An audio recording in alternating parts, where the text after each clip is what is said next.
Warning: the following program may contain material not be suitable for all audiences.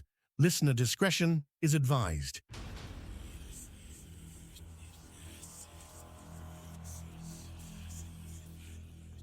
They say for every light in this world, there is a shadow waiting to reclaim it.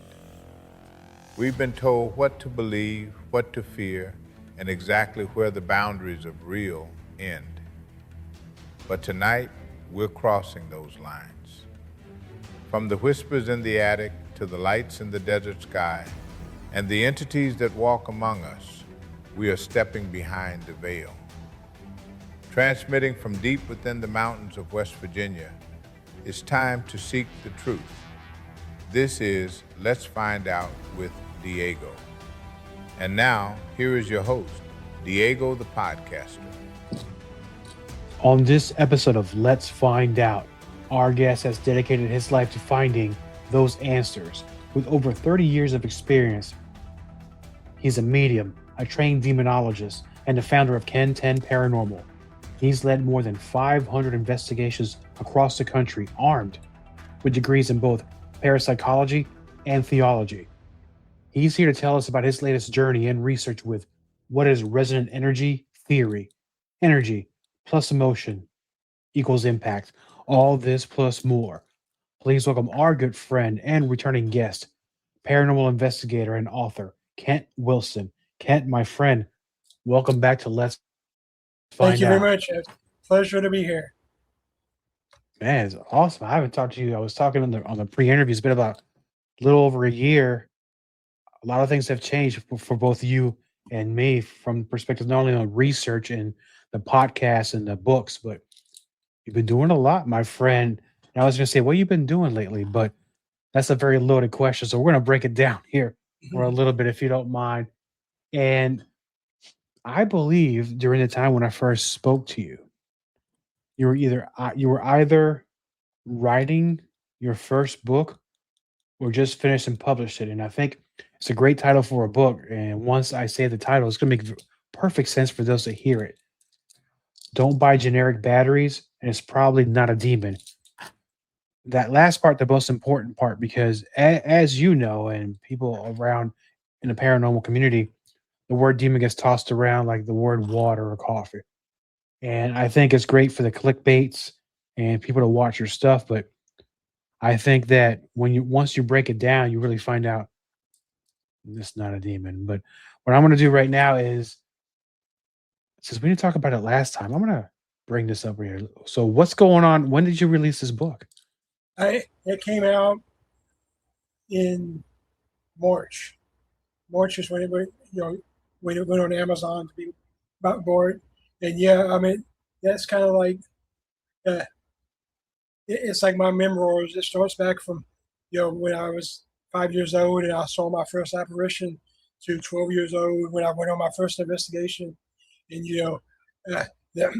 it's probably not demons an important thing because, especially the people in the pop culture running around and everything's a demon.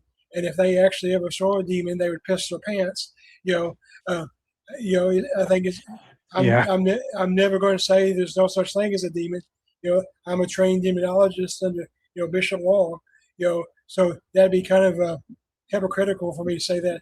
But what demons are less than 1% of all paranormal cases. People have a demon. An actual demon is non-human. It's never been human. And it's a powerful entity that you don't want to mess with. So that's why it's important. And of course, they don't buy generic batteries. We know how investigations drain batteries. So why use the Amazon battery and at least get an Energizer? Yeah. What is it? The one with the bunny, right? Keeps on going, or doesn't? Whatever the commercial from the '80s it was with the rabbit. So it's a very serious title once you break it down. When you open the book, and I know it's talking about your memoirs and your information about maybe your investigations and things that you saw when you were young up until now. When did you decide to write this book? What was a good time to get this done? Well, so the reason I wrote a book was 4 years ago, 5 years ago. we kept investigating, we kept collaborating with this team out of Paris, Tennessee area. And every time we collaborated with them, they were like, Kent, you need to write a book. Kent, you need to write a book. Well, my response was, I don't even read books. Why do I want to write a book? And then, but eventually I decided to write a book. And once I started writing it, it basically wrote itself, because one thing I was told was to make sure that when I write my book, to make sure my personality's in it, because my personality is why everybody's drawn to me. If they're drawn to me, I don't know. I consider myself a nobody, you know that, Diego. So, yeah. So I was trying to make sure my personality was in there. So I sat down there and I wrote it. And Aaron G. Thompson, my good friend, most people know Aaron G. from 28 Days Haunted, but he's my friend. He actually wrote the preface for the book, and it was so that meant a lot. His words were really nice. One line, and I'm going to paraphrase here, so I apologize there if I make your words sound bad. But he basically said that that while mine and his path had similar things, this path was mine, and and there was a lot to learn from it. So that meant a lot, and that's pretty much what. So this is my first book. I've already got my next two planned, and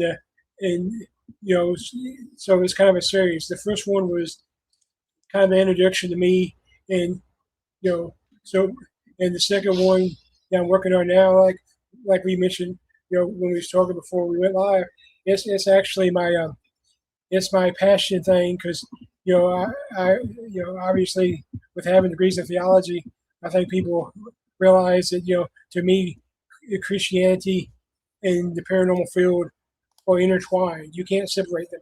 Some people try to separate them. I don't think you can. I look at my gifts. My medium abilities, whatever term you want to use. I call them my gifts. I consider them gifts from God, and He wants me to use them to help people. So that echoes my thing. So growing up in not only the Bible Belt, but like the heart of the Bible Belt. I was told at 12 years old at St. Francis Hospital. I was there visiting my grandmother, my Mimo, as I call her. I was there visiting her because she just had a stroke. Well, I was in the lobby trying to buy a Pepsi Free. So that shows you how long ago this was. Pepsi Free is the only Pepsi product I ever liked. So I was trying to buy a red can Pepsi Free at the vending machine.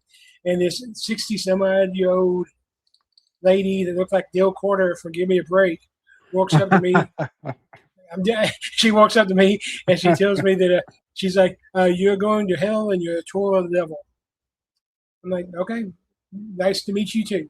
And so that kind of started my clash between Christianity and paranormal.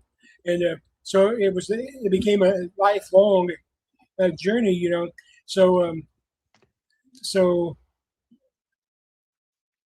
that the title was always kind of in the back of my mind, which the title, for the people out there wondering what I'm talking about, the title is Hold On, You're a Christian and a Paranormal Investigator? How does that work? Well, so that question was always in the back of my mind, but the incident that actually gave it its title was last year. I was a featured guest at a Smoky Mountain Terror, and I don't fanboy. I don't really care about all that stuff, but there was two guests there that I did want to meet. One was Kane Holder, Jason Friday the 13th, and then the other one was Heather Donahue, from the Blair Ridge Project. So we had downtime because it was a lunch break, so they had the doors locked, so we could, all the featured guests, and could get some to eat. And so me and Heather had been talking for like 20, 30 minutes, and beyond, just friendly, we developed an actual friendship.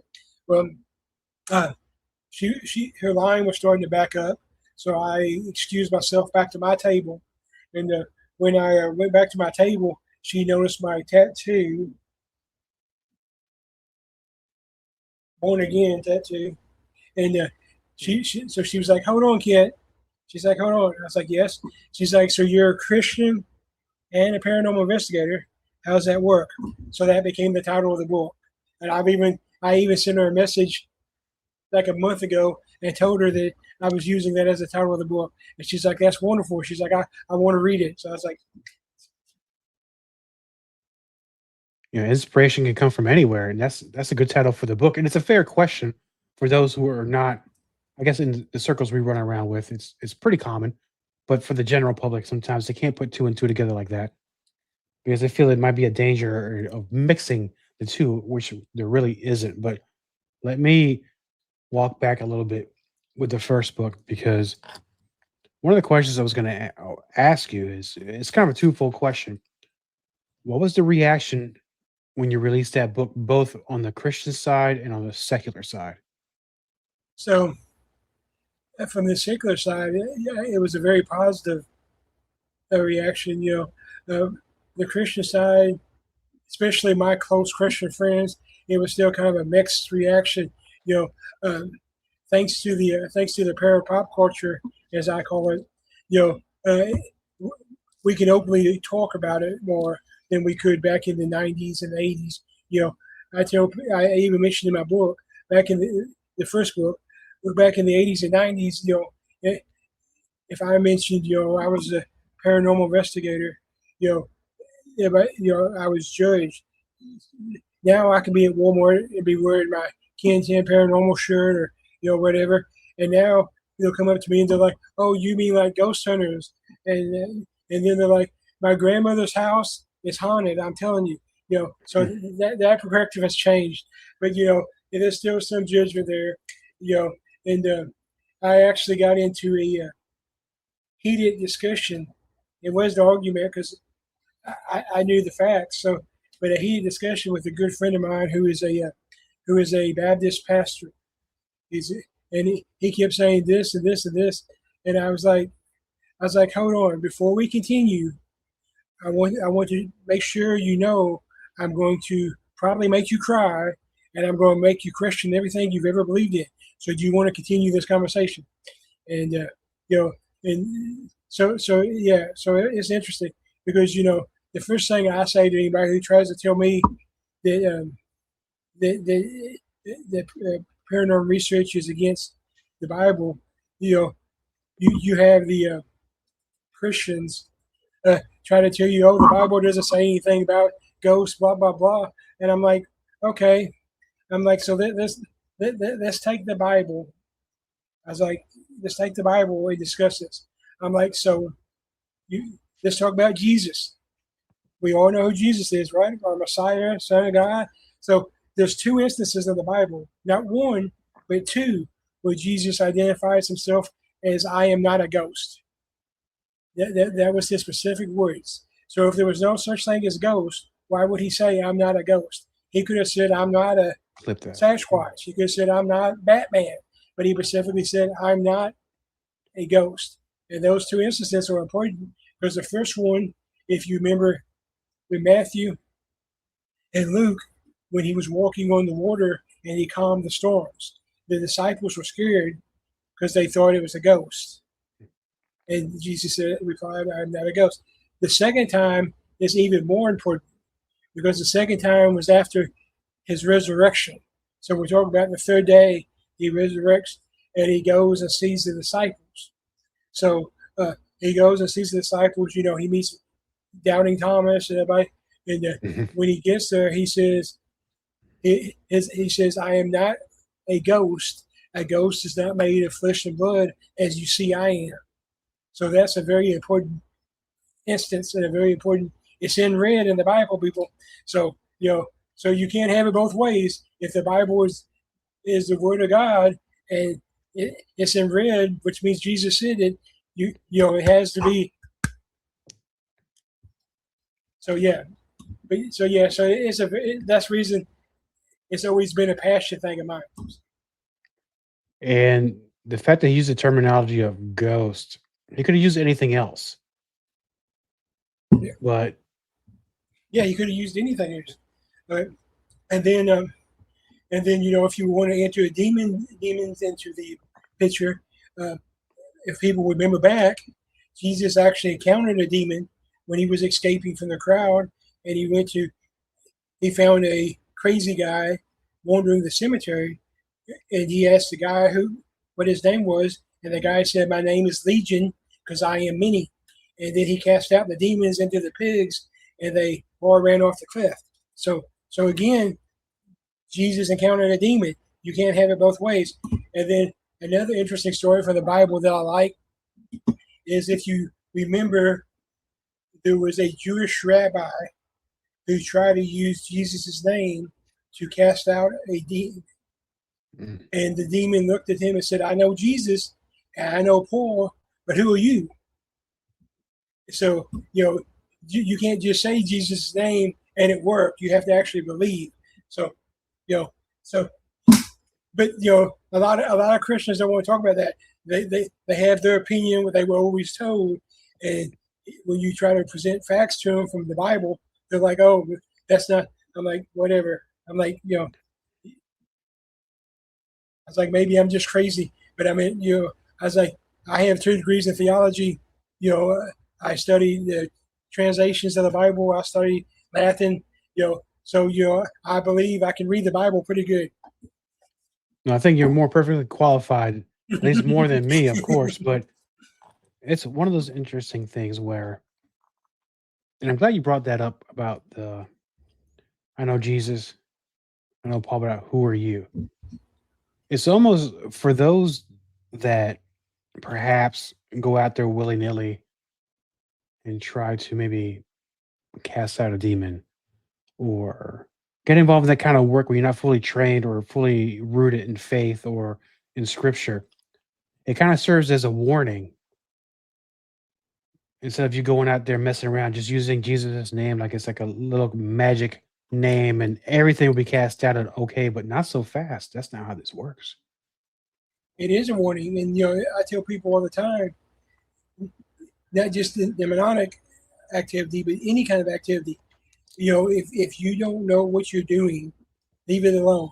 The paranormal field is not a vacation. It's not a joke. You can make a situation worse. My team, KenTenn Paranormal, we still do residential investigations. A lot of people don't anymore, but we still do residential investigations, and that's my passion. Because in my opinion, $2 will buy you a Coke. But in my opinion, if you're not in the field to help people, you're in the field for the wrong reason. So we still do residential cases, and I stress to people all the time, in a residential setting, if you go in there and you don't know what you're doing, you're going to make the situation worse. And then if you go in there and all of a sudden, oh, it's a demon, and it's not, and, you're going to make the situation worse. Like a case that I really know, because I had to end up helping out the lady. There was this 83-year-old lady in Memphis, Tennessee, right? She had this other team, pretty big name team. I'm not going to mention it but this pretty big team who's more worried about being famous than actually helping. They went down there and they told this 83-year-old lady that she had 3 portals in her house and 5 demons, and there was nothing they could do about it. How do I know this? Because this 83-year-old lady hit me up on my podcast, and she kept hitting me questions. I was like, I want to help you, but hit me up after the podcast. I'll get you some help. But yeah, you can't do that. I mean, why would you tell the 83-year-old lady that, especially if it's a lie, and it was a lie? There's no purpose to that. You're going to scare them for no reason. I mean, honestly, 83-year-old lady, tell her you have 3 portals or 5 demons, you could give a lady a heart attack. That's irresponsible. It is so, very. Well, so that's why KenTenn Paranormal's our slogan is investigate responsibly. It's like, people are like, what does that mean? I'm like, that means I'm not telling you how to investigate because there's no rule book. But what I'm telling you is, have a have a compass to tell you what's ethical or not. Have an ethical compass. So I mean, could I fake stuff? Yes. Could I scream demon every 10 minutes? Yes. Could I provoke? Yes. But should I? No. Mm-hmm. And so that's what it means to me. Well, I know you talked about this team, and we're not going to mention their name. I would love to know. I don't want to know. That's fine. Whoa. I'm gonna tread very carefully on this one because these guys did some tomfoolery when it came to this nice lady, 83-year-old lady. Last thing you want to do is get her all worked up and in her last years of life, and then she's home alone, scared the whole time. What happened to this team? Were they called out on this? Did somebody call them on it, saying you guys are just phony? So this team is interesting to me because, as you know, I am the guy who helps out everybody. Especially if you're breaking into the field, especially if you're in my area, I'm going to help you with everything I got. So when they first broke into the field, I was helping them, and they were also the founder, whatever you want to call him. He was also an Army veteran and a combat medic like me, so that made it even closer to my heart. So I was helping him when he first got here. Where it quickly became obvious that he was more worried about trying to be a TV personality than he was being an actual investigator. So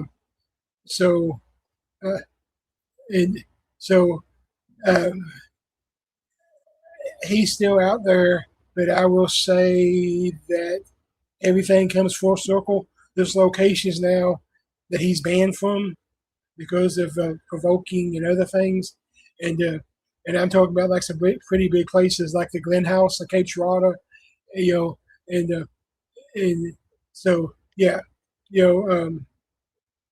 I'm not judge or jury. That's not my job, and I'm not going to call out anybody until you make it personal. Like there's a big duo that right now, probably the biggest names in the field right now, and I had no problem with them until I went on several investigations in 2025, and I was told that I was no longer allowed to go live, and I was no longer allowed to release my videos until they were approved by the locations, specifically because of these two people. And so then I have a problem. So to me, they're the Spice Girls of the paranormal film. Wow, that's an interesting vision to have because when my sister was growing up, she was very young. She loved Spice Girls, so now the song's in my head thanks to you with that. But but I understand, and it's gonna be one of those. It might get me in trouble. What I'm going to say, I'm not trying to, but I noticed that there's a lot of focus with several paranormal groups on Facebook. At least I can speak of for Facebook, where they're more concerned about getting followers, but I'm not seeing much investigating going on. And I don't know if they're using this as a vehicle, as you said, try to go viral, become internet stars or something. But that's kind of how you know if that's more important than your research. I think we know where they're going. Yeah, I mean, social media is both a blessing and a curse. I mean, I'm blessed that KenTenn Paranormal is closing in on 5,000 followers, but I post educational and investigation stuff on there. I don't post all that other stuff. There's one team that I actually are friends with. Yeah, I go to his page and he's talking about smoking weed and all this other stuff. I'm like, that's not what your paranormal page is for. If you want to put that on your personal page, more power to you.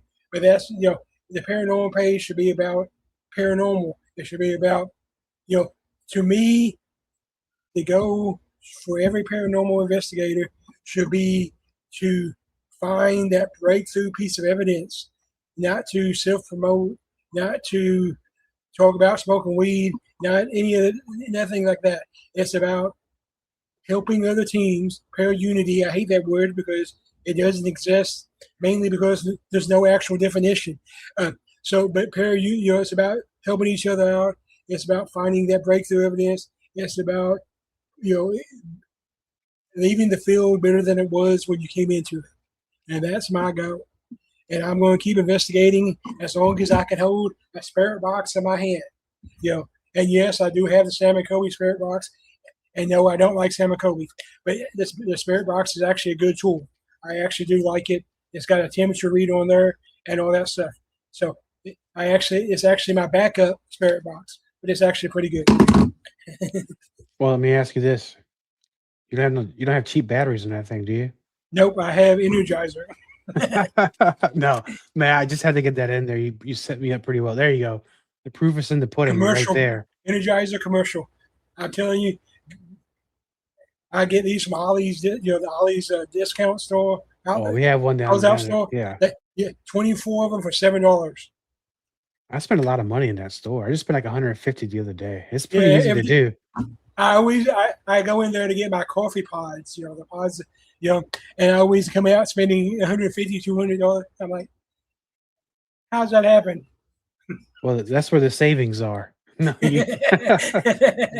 no, but it's interesting. No, I was just there the other day, which is funny. But now, talking about, you say you still do residentials, but that practice doesn't seem to happen as much as it used to. I've seen a lot of things now where people are actually going. They're going to these locations, but they're paying an exorbitant amount of money to go investigate. And like me, a guy like me would think about. I'm not as experienced as you as investigator. I'm not an investigator. I'm more of a question asker to those who actually are going out there. So I'm guessing I'm more of a researcher, not an investigator. So that's the distinction right there. Where am I going with this? I got lost in the sauce. Aha. I've noticed that locations are popping up every once in a while, and they'll say, investigate here, X amount of dollars. And I don't know if the owners of some of these locations are legit or not, but they seem to be making a pretty decent, I'll say, side hustle money, leasing these buildings out to people to come and investigate. Is this like a trend now that's happening? Because we know there's locations that are actually having what I call activity, and there are some that just pop up and say, I've never heard of this place. Yeah, so I think there's a lot of the haunted locations that seem to be popping up now. I think is more of a money grab than actual. I don't like to use the word haunted anyway, as we know. I use the word active. So if I go into a location that's active, yes. But I think a lot of these ones that pop up now, blah blah blah. No, they're just trying to get money. And that's what makes it interesting with doing residentials nowadays. Sometimes you go in and you do a residential, and we have a procedure that we do if we do a residential. There's a step to it. There's a phone interview. There's a person interview. There's a contract signing. There's all that. So when we go into do a residential, I'm there to help the people to give them answers, and I tell them from the beginning, it may be paranormal, it may not be paranormal. I may get nothing. If I get nothing, I'm going to tell you I get nothing. If I, you actually get clients that get disappointed because they don't have a demon, because they wouldn't have a demon so they can get on TV.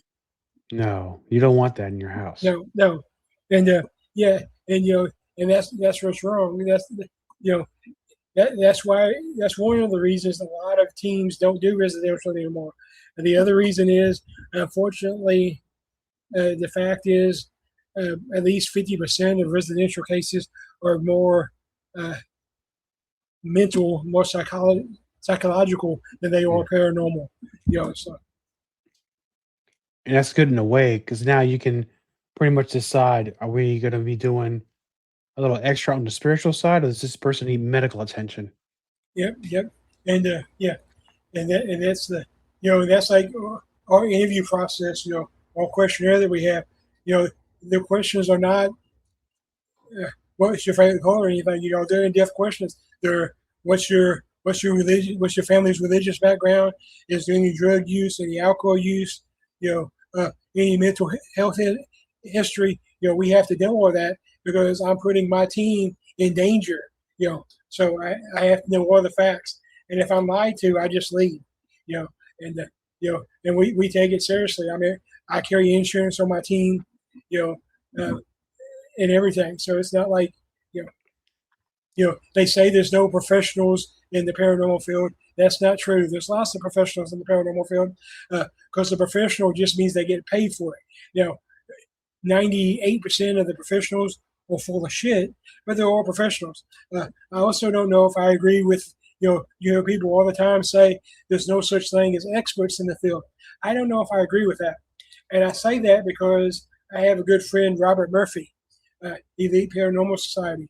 He's an equipment maker and all this stuff. I had him on my show, and he pointed this out to me. He's like, Ken, I'm not going to try to change your mind. Let's think about this from a rational standpoint. He's like, in every other profession in the world, if you have experience, if you have education, you're an expert. Whether it's baseball, whether it's medical field, whatever. So why is it different in the paranormal field? And that's a good point. I'm still not comfortable with calling myself an expert, but it's still a good point. Thinking about it from that perspective, it kind of does make sense. I think it's because it could be a couple things. Some people might experience jealousy, or two, the person who we can title them an expert, maybe it goes to their head. And they start thinking they're a little more important than they really are. Well, we know that won't happen to me because I still consider myself a nobody. So, oh no, we're the same here, man. It's but no, you are somebody. People say very nice things about you, so don't sell yourself short on that. And I know, I mean, it's been a while since I've talked to you. I know you've probably done a lot of investigating since then. If without disclosing, I mean, you don't want to talk about naming names, or what's the last location recently you've been at? last location I went to before my knee surgery, I actually went to the historic Rosemont in Gatlin, Tennessee, uh, and it's a newer location on the paranormal spotlight map or whatever. But it was really interesting. It's got a lot of history, and uh, I made the mistake of investigating it on the Saturday before Easter, though. So my investigation got cut about 2 hours short. So they can get up for Easter the next morning. And while we were doing the walkthrough, while we were doing the guide, they was giving us the history of stuff. I caught a apparition during the walkthrough. So that was interesting. Because sometimes you can go hours with you can go a whole investigation and not catch anything. I caught something within the first 15 minutes, so that was cool. And that's not very common, though. No, it's not very common. Yeah, I like to tell people that real and paranormal investigation is not like you see on TV. There's not activity all the time, and I tell them it's a lot like fishing. You can go hours and hours without getting a bite, but if you get something, it makes your day. But you may not get anything, and that was a good investigation because we were actually collaborating with Outlaw Paranormal, Jimmy and Jeff Fricker. I'm good friends with them. Interesting enough, my team lead is actually leaving me for Outlaw Paranormal because she's actually marrying Jeff. They met last year at Smoky Mountain Terror when we were down there. They met there and they've been together ever since. So they're actually getting married this year. So that's just a cool side story. Well, congratulations to them. It's a beautiful thing that's happening. So with these long investigations, like you said, if you're happening within the first 15 minutes, we can talk about hours, 8, 12 hours, days, weeks, perhaps. Is that one thing that I started thinking about as you're saying this? And I might be completely wrong. I am a lot. Perhaps that's why there are some people who are better well known like to provoke spirits, maybe as a shortcut to get some sort of activity on film. I agree with that. I agree with that. And I am not, like I said, I can't tell you how to investigate. There's no rule books, but so KenTenn does have rules, and we do orientation. And you have to sign the paper, and one of the things is no provoking. So the way I explain provoking to people. First of all, provoking is about intent. I understand that there's some locations where you have to be more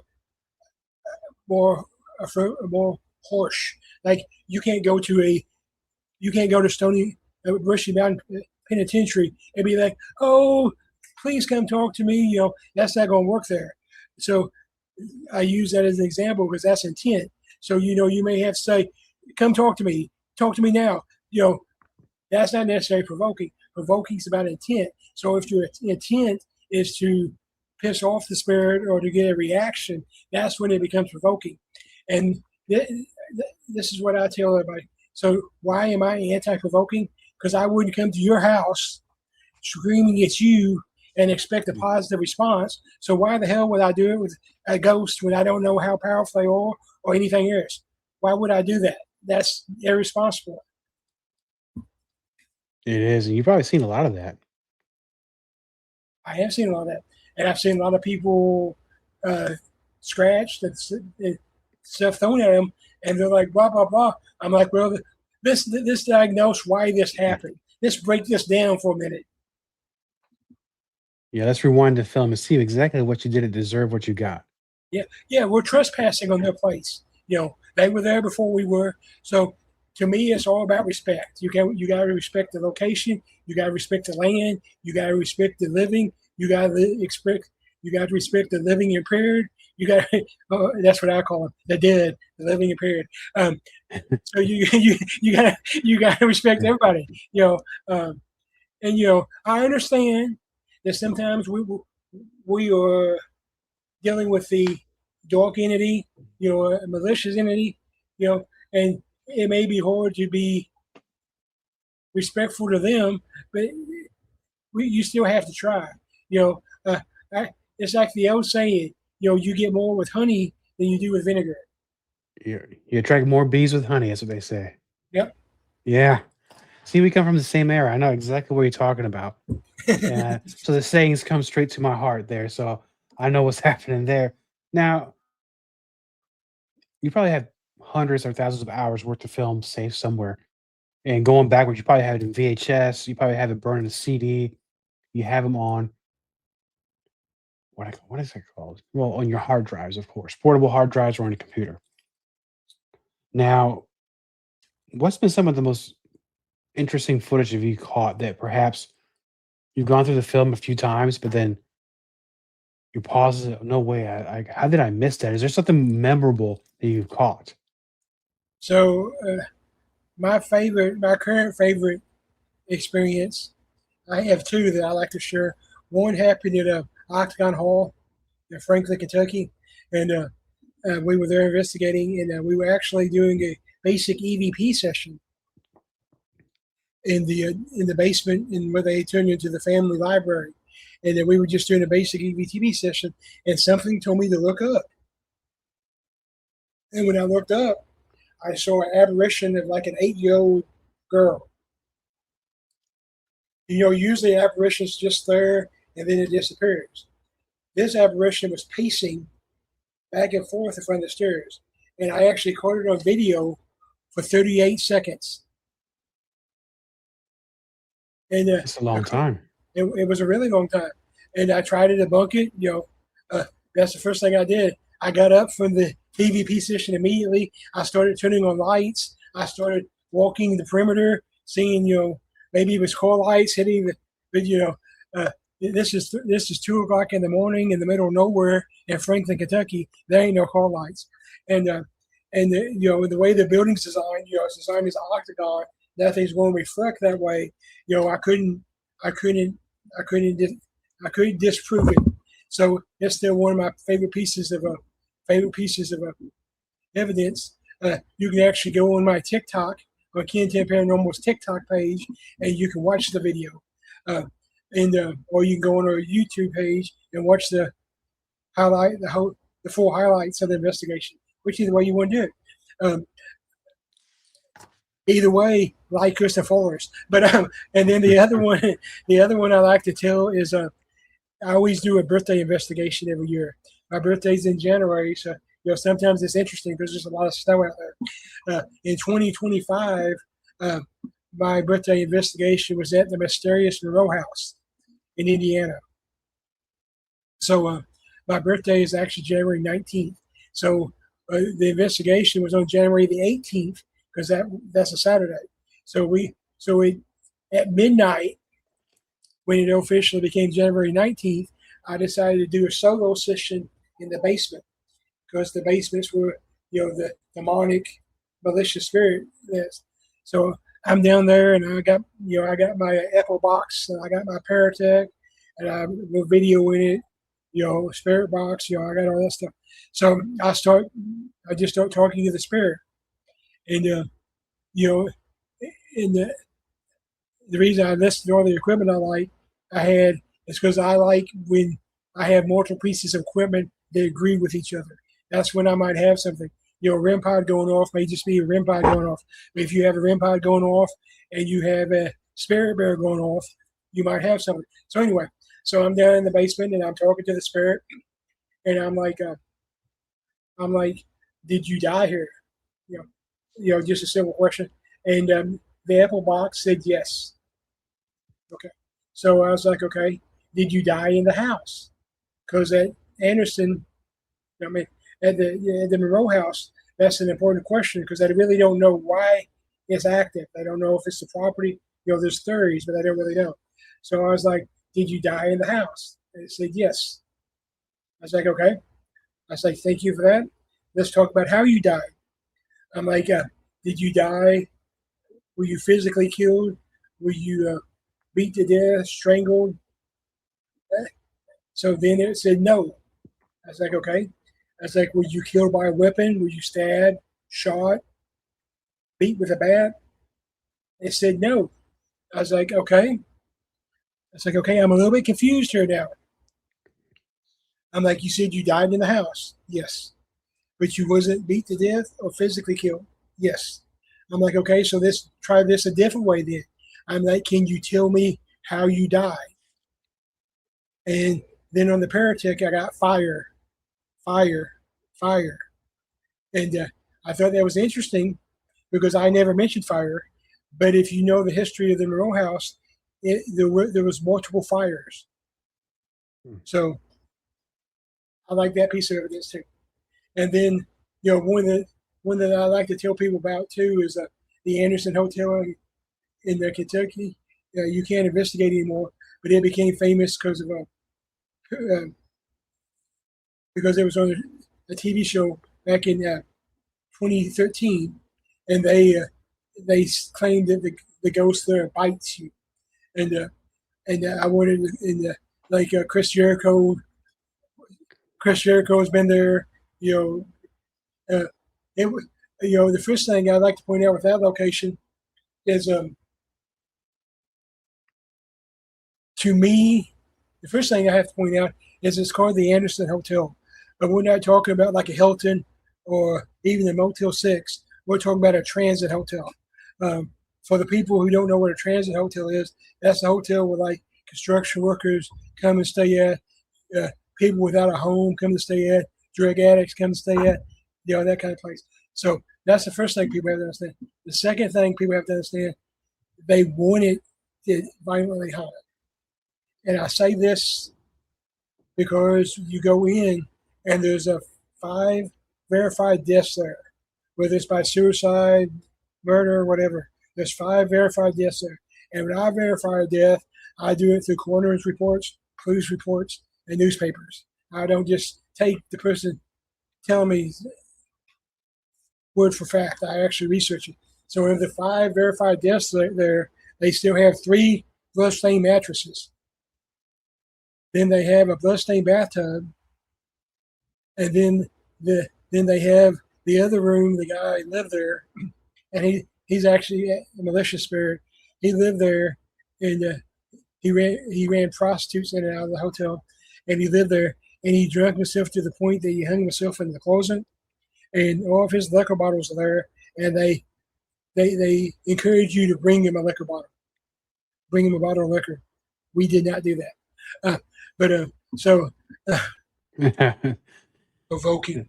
So no, yeah, it's like gifting to a Bigfoot in the forest, but Yeah. you bring in booze to a ghost. So and then while it was shut down, because they got shut down for 4 years for being violently haunted, they decided to turn it into a haunted attraction, like a haunted house. Which I get that you have to make money. Well, they decided it'd be cool if they painted a voodoo symbol on the wall. But they painted it without researching it. They just picked one that looked cool. Where the one that they painted on the wall opens up the gates of hell. So I'm like, what are you people doing? So I did actually experience the bite there. I got a tattoo of it on my leg, so it's always permanently with me. It did not feel like a bite.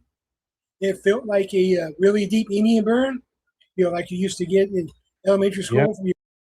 It felt like a really deep Indian burn. But when we got back to our base, and we could see it, it looked like a double bite. And I actually got it tattooed on me. And like I said, so it's always with me.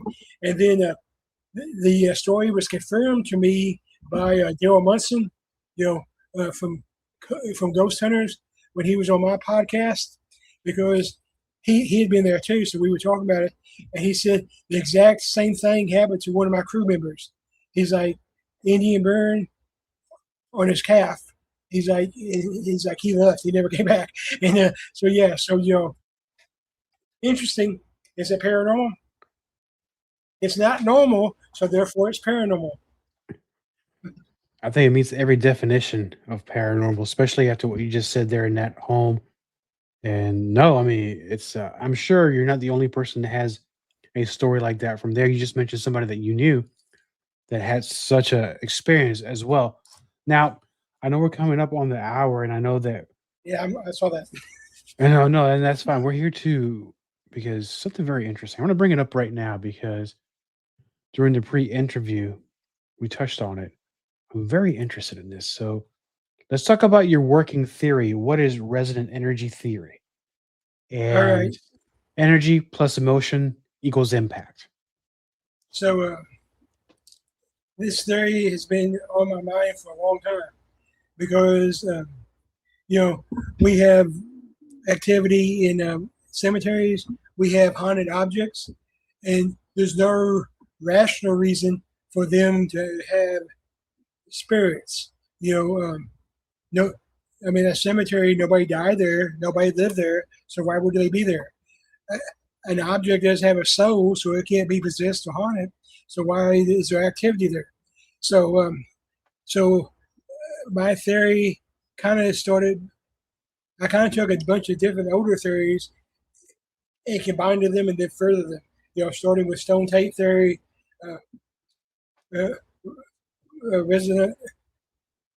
residual haunting theory, and other stuff. So the theory, the easiest way to explain the theory, I like to use like a haunted door because that's like a hot button subject right now in the paranormal field. So you take a haunted door, you take a doll. A doll is usually a kid's best friend, especially a girl's best friend. That's her best friend when she's little. So she has this doll, especially if she's sick. So she has this doll, and she tells this doll all of her secrets. She tells this doll how much she loves her. She spends time with this doll. So there's a transfer of energy, right? You have this energy transfer. So eventually there becomes so much energy. So basically the question that resonant energy theory is asking is at what point does that energy become so much energy, so much that it becomes an entity of its own? And that's the main thing that separates resonant energy theory from residual haunting theory. Because for the people who don't know what a residual haunting is, I describe a residual haunting as a glitch in the matrix. A glitch in the matrix, a video loop that just keeps playing. That's what residual haunting is. So there's no actual intelligent interaction, with the resonant energy theory. The energy has become an entity of its own. So you can interact with it, and it seems intelligent because whoever's energy was poured into that, it has their emotions, it has their thoughts. That's especially true, like a cemetery, because at a cemetery,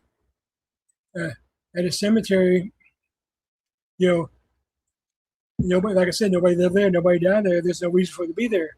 So the families go to the cemeteries. The families go to cemeteries. They grieve, they celebrate, they share stories.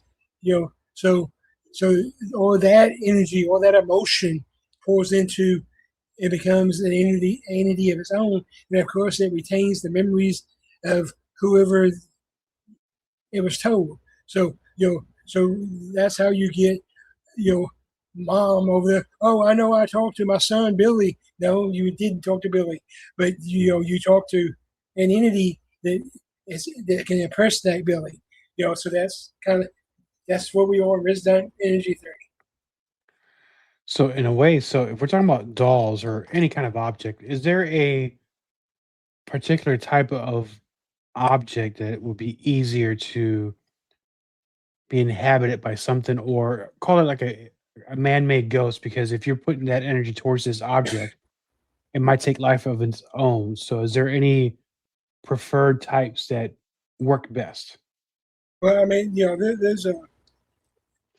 there's things that absorb energy, like limestone can absorb energy, water, So, if you talk about like a location having an unknown spirit, that can be because the energy was absorbed in, and then, like I said, most of the time, it's just somebody's favorite object.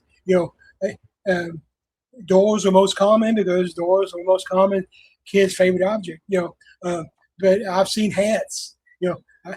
Somebody's favorite hat, so they're still there. My wife's uncle was a security guard at Brushy State Penitentiary. He was actually the security guard for the guy that killed King.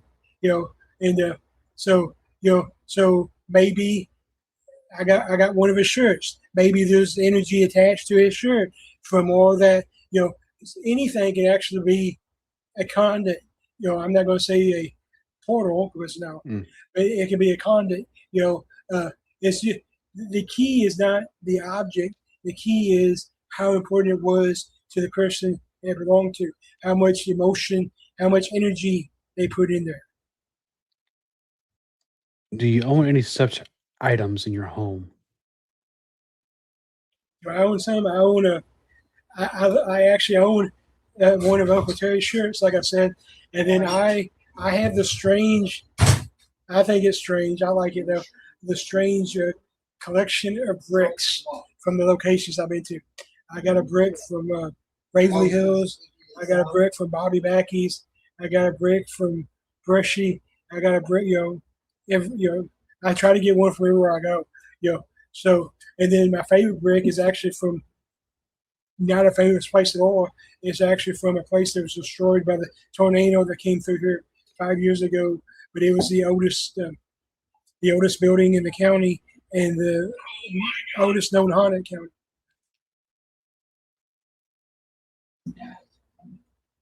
And where's the whole hotel. That's my favorite one.